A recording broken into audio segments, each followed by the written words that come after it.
What's up, everybody? Welcome back to Dad's Day Off. This is episode 2 of my mission to have the best lawn in the neighborhood.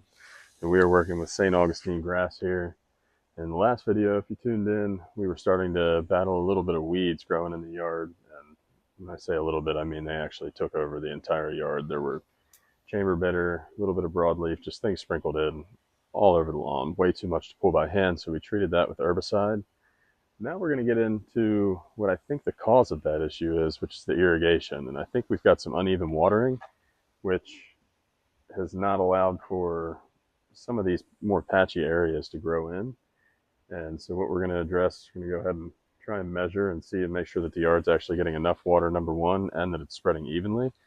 We're going to do that by using some of these rain gauge tools, place these throughout the different zones in the yard, and see what we come up with.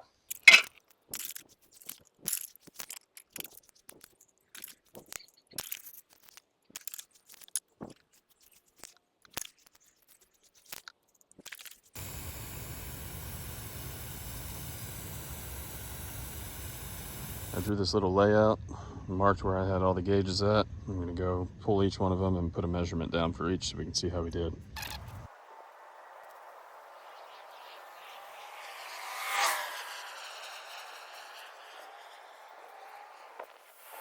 All right, y'all, results are in. So actually, surprisingly, the coverage across the yard is pretty uniform.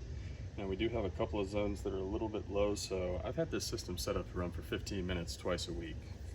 What I'm finding out here right now, completely inadequate. So a couple of zones here in the front side, only getting about 1/10 of an inch for each watering cycle. One over here as well. The rest were pretty uniform, all right around 2/10 or 1/5 of an inch. So a little bit of work to do. We're going to bring that to you in another video, adjusting some of the nozzles and see if we can get the water coverage a little bit higher in these lower areas. But all in all, the major cause here that I'm finding is that we're not putting nearly enough water down on this lawn. So we're going to try and bump that up. That'll come in episode 3 as well. But we're going to increase the time that we're watering this entire zone. We're going to do this for the other zones throughout the yard too. And see what that does for us. I think, you know, we really want to be putting down at least 1 inch of water on this yard every week. And in Florida, rain thunderstorms in the summertime, we're going to probably get at least 1/2 an inch, so the rain gauge will skip a watering cycle if we get enough. But all in all, we need to really get this up to about 1/4 inch per watering cycle. So we're going to bump it up from 15 minutes to 25 minutes. See what that does. We'll bring that to you in the next video as we're adjusting the nozzles. But check back for episode 3 on Dad's Day Off, and we'll see you soon.